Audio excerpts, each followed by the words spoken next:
Hello दोस्त, आप कैसे हैं। आज हम आपके लिए लाए हैं जीव विज्ञान से बहुत ही महत्वपूर्ण क्वेश्चन जो आपको एग्ज़ाम में समझिए कि 100% नहीं बल्कि 200% मैट्रिक के एग्ज़ाम में या कंपटीशन के एग्ज़ाम में, यानी ये क्वेश्चन आना है तो आना है।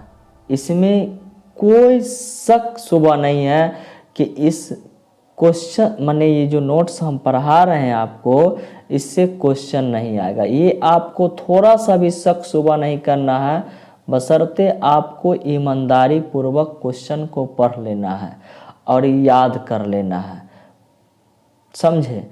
तो आइए हम लोग देखते हैं पहला नंबर क्वेश्चन क्या कहता है। एकदम हर हाल में बायोलॉजी से संबंधित एकदम वीवीआई महा वीवीआई क्वेश्चन छांट के हम बनाए हैं और लिखे हैं। पहला क्वेश्चन को देखते हैं। क्वेश्चन नंबर 1 कहता है कि मनुष्य के शरीर में सबसे बड़ी ग्रंथि कौन है। देखिए, सबसे बड़ी ग्रंथि जो है वो है आपको लीवर। क्या है? लीवर। लीवर का मतलब होता है यकृत। लीवर का मतलब होता है यकृत। और लीवर का वजन जो है वो 1.5 kg है, यानी लीवर 1 किलो 500 ग्राम का लगभग होता है, जो हमारे शरीर में सबसे बड़ी ग्रंथि है। दूसरा क्वेश्चन है ग्वाइटर या घेंघा रोग पनपता है। देखिए, जो घेंघा रोग होता है वो गर्दन में होता है। कहाँ होता है? गर्दन में होता है। और ये क्यों पनपता है? तो आयोडीन की कमी से पनपता है। और आयोडीन हमको मिलेगा कहाँ? तो आयोडीन हमको नमक में मिलेगा। कहाँ मिलेगा? नमक में मिलेगा। तो ग्वाइटर या घेंघा रोग जो होता है वो क्यों होता है? तो आयोडीन की कमी से। और आयोडीन हमको कहाँ मिलेगा? तो नमक में मिलेगा। 3 नंबर क्वेश्चन है कि थायरॉक्सिन का स्रावन कहाँ से होता है। तो थायरॉक्सिन का स्रावन कहाँ से होता है? तो थायराइड से होता है। कहाँ से होता है? थायराइड से। क्वेश्चन है 4 नंबर, गौर फरमाइएगा कि भोजन का पचना कहाँ से शुरू होता है। यानी भोजन का पाचन, ये दूसरा क्वेश्चन है। भोजन का पाचन किस प्रकार का अभिक्रिया है। तो देखिए, ये उपचयन या रासायनिक अभिक्रिया, मिस प्रिंट है, अपचयन लिखा हुआ है, उपचयन या रासायनिक अभिक्रिया है। अगला क्वेश्चन है कि वह संरचना जो उद्दीपन की पहचान कराते हैं उसे क्या कहते हैं। उसे ग्राही कहते हैं। उसे क्या कहते हैं? ग्राही कहते हैं। 6 नंबर क्वेश्चन है कि मनुष्य में पाचन की क्रिया। देखिए, पाचन का मतलब जैसे हम लोग खाना खाते हैं, भोजन करते हैं, तो भोजन पचना वहीं से स्टार्ट हो जाता है। जैसे हम मुंह में रखते हैं तो भोजन पचना स्टार्ट हो जाता है। तो ये कहाँ से शुरू होता है? तो मुख गुहा से शुरू होता है। 7 नंबर क्वेश्चन है कि पेसमेकर का संबंध किससे है। पेसमेकर का संबंध किससे है? हृदय से। हृदय से बोलिए या दिल से बोलिए, यानी पेसमेकर का संबंध किससे है? तो हृदय से। अगला क्वेश्चन है 8 नंबर कि मानव रुधिर। देखिए, रुधिर बोलिए, खून बोलिए, रक्त बोलिए, ये सारा बात एक ही है। तो मानव रुधिर का जो रक्त का पीएच मान होता है वो कितना है? तो 7.4 है। कितना है? 7.4। ये खून का पीएच मान है। और पीएच मान हम आपको बताया है रसायन शास्त्र में कि पीएच मान 0 से लेके 14 तक होता है।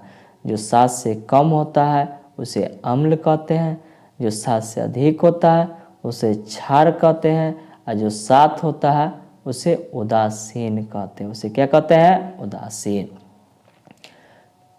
क्वेश्चन है 9 नंबर कि रक्त में पाए जाने वाले धातु का नाम बताएं। देखिए, रक्त में जो धातु पाई जाती है उसे कहते हैं, वो है लोहा। वो क्या है? लोहा। रक्त में कौन सी धातु पाई जाती है?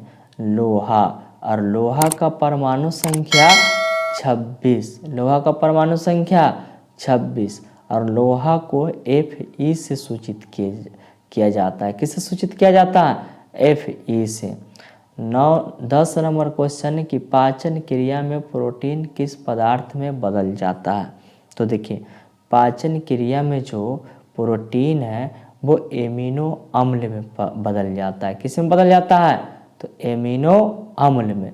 11 नंबर क्वेश्चन है कि स्वस्थ मनुष्य का रक्तचाप का मतलब होता है, देखिए ब्लड प्रेशर, ये कितना से कितना होता है, रक्तचाप जो होता है वो कितना से कितना होता है? तो 120/80। यानी अच्छा आदमी है उसका जो रक्तचाप है वो कितना से कितना तक है? तो वो 120/80 है। 12 नंबर क्वेश्चन है कि हीमोग्लोबिन में होता है, देखिए खून का जो रंग होता है वो हीमोग्लोबिन के कारण लाल होता है।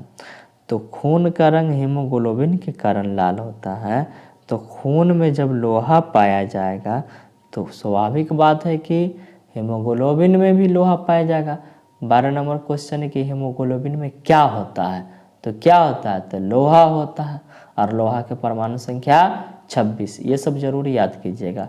ये रसायन शास्त्र में कभी कभी जो है साइंस में पूछ देता है कि लोहा कितना परमाणु संख्या है, उसके बाद क्या बोलते हैं उसको, एल्युमिनियम का कितना है, सोना का कितना है, चांदी का कितना है। देखिए तो ये सब भी याद कर लीजिएगा, ये रसायन शास्त्र का क्वेश्चन है। 13 नंबर क्वेश्चन है कि आरबीसी को किसका कब्रिस्तान कहा जाता है। यानी अब आरबीसी कहाँ, कब्रिस्तान का मतलब कि जहाँ मरने के बाद जाता हो, तो आरबीसी का कब्रिस्तान किसे कहा? तब पलीहा को कहा गया है। किसको? पलीहा को। 14 नंबर क्वेश्चन है कि लाल रक्त कणिकाएं आरबीसी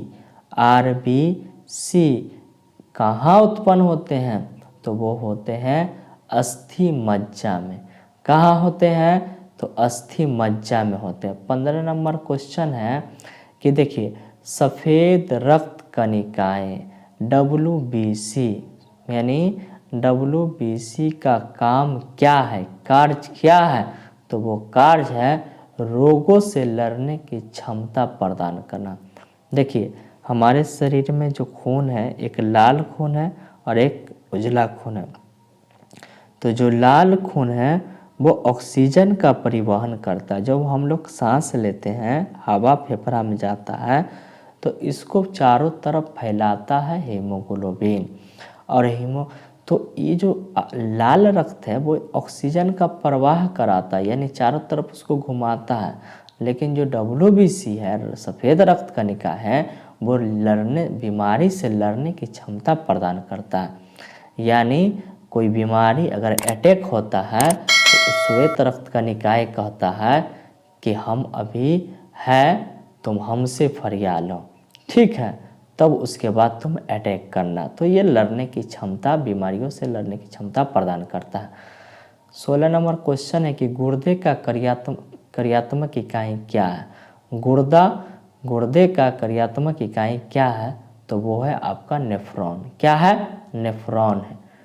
नेफ्रॉन है। 17 नंबर क्वेश्चन है कि मानव शरीर में रक्त किसके उपस्थिति के कारण नहीं जमता है। यानी मानव शरीर में रक्त, 17 नंबर क्वेश्चन है कि मानव शरीर में रक्त किसके उपस्थिति के कारण नहीं जमता है? तो वो है हिपेरिन। क्या है? हिपेरिन है। 18 नंबर क्वेश्चन है कि आयोडीन यौगिक हार्मोन कौन है। आयोडीन यौगिक हार्मोन कौन है? तो वो है थायरोक्सिन। क्या है? थायरोक्सिन है। देखिए 20 नंबर क्वेश्चन है कि गर्भ में शिशु की विकास, मतलब माँ के पेट में जो बच्चा हो है वो लड़का है कि लड़की है, तंदुरुस्त है, क्या है, नहीं है, इसका बताने के लिए किस चीज़ का उपयोग किया जाता है? तो वो उपयोग किया जाता है अल्ट्रासाउंड का। वो कैसे पता चलता है कि लड़का है कि लड़की है, कैसा है, नहीं, अच्छा है, खराब है?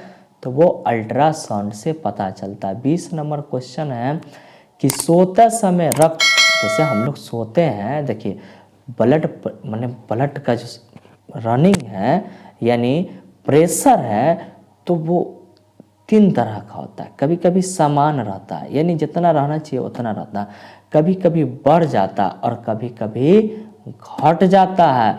तो सोते समय रक्त दाब जो है वो क्या परिवर्तन होगा, तो वो घट जाएगा। और दौड़ते समय स्वाभाविक बात है, जब दौड़ेंगे तो ब्लड भी यानी खून की रफ्तार जो है वो क्या होगा, बढ़ेगा। तो सोते समय घट जाता है और दौड़ते समय बढ़ जाता है। मानव शरीर में रक्त शुद्धिकरण की प्रक्रिया को क्या कहते हैं? देखिए, मानव शरीर में जो रक्त की शुद्धिकरण होता है उसे कहते हैं डायलिसिस कहते हैं। क्या कहते हैं? डायलिसिस। 22 नंबर क्वेश्चन है कि जीवन रक्षक हार्मोन किस ग्रंथि को कहा जाता है? जीवन रक्षक हार्मोन किस ग्रंथि को कहा जाता है?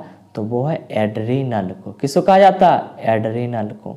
23 नंबर क्वेश्चन है कि मानव शरीर की किस ग्रंथि को मास्टर ग्रंथि, ये सब एकदम महा VVI क्वेश्चन हम आपको बता रहे हैं, बशर्ते आप याद कर लीजिए, जरूर एग्जाम में आएगा, एकदम पक्का लड़ेगा। मानव शरीर के किस ग्रंथि को मास्टर ग्रंथि कहा जाता है? तो वो है पीयूष ग्रंथि को। किसको? पीयूष ग्रंथि को मास्टर ग्रंथि कहा जाता है। अगला क्वेश्चन है कि मनुष्य के शरीर में सबसे छोटी ग्रंथि कौन है? मनुष्य के शरीर में सबसे छोटी ग्रंथि कौन है? तो वो है पिट्यूटरी ग्रंथि। कौन है? पिट्यूटरी ग्रंथि। 25 नंबर क्वेश्चन है कि इंसुलिन एक प्रकार का क्या है? इंसुलिन एक प्रकार का क्या है? तो वो है हार्मोन। क्या है? हार्मोन है। और देखिए 26 नंबर क्वेश्चन है कि इंसुलिन की कमी से कौन सा रोग होता है, कौन सी बीमारी होती है? तो डायबिटीज या मधुमेह या इसी का नाम है चीनी का बीमारी। किसका बीमारी? चीनी का बीमारी। ये है चीनी का बीमारी। अगला क्वेश्चन है कि मानव त्वचा को रंग देने वाला वर्णक कौन है? जो मानव का जो त्वचा है उसका रंग कौन देता है? तो वो है मेलानिन। क्या है? मेलानिन। 28 नंबर क्वेश्चन है कि मानव मस्तिष्क का वजन, देखिए जो मस्तिष्क है हम लोगों का, उसका वजन लगभग कितना होता है? तो वो होता है 1350 ग्राम। कितना होता है? 1350 ग्राम। 29 नंबर क्वेश्चन है कि मानव हृदय में कक्ष या कोष्ठ की संख्या कितनी होती है? तो वो होता है 4। क्या होती है? कितने होते हैं? 4 होते हैं। 30 नंबर क्वेश्चन है कि मानव शरीर में टांगों की हड्डियाँ फिबुला और टिबिया पाई जाती है। फिबुला और टिबिया। मानव शरीर में टांगों की हड्डियाँ फिबुला और टिबिया। ये 30 क्वेश्चन आपके लिए बहुत ही इम्पोर्टेंट थे और आप इसको याद कर लीजिए। उम्मीद नहीं, ये मान के चलिए कि आपको ये क्वेश्चन हर हाल में एग्ज़ाम में आएगा तो आएगा, बशर्ते आप शुरू से लेके अंत तक वीडियो देखिए और 1 से 2 बार आप देख लीजिएगा वीडियो, तो उम्मीद करता हूँ मैं कि आपको ये क्वेश्चन याद आ जाएगा और साइंस के दिन आपको काम भी आ जाएगा। इसी तरह से हम वीडियो बनाते रहेंगे। अगर आपको अच्छा लगे तो प्लीज़ हमारे चैनल को सब्सक्राइब कीजिए, लाइक कीजिए, कमेंट कीजिए कि ये क्वेश्चन आपको कैसा लगा। हमारे चैनल को प्लीज़ आप सब्सक्राइब कीजिए। Thank you.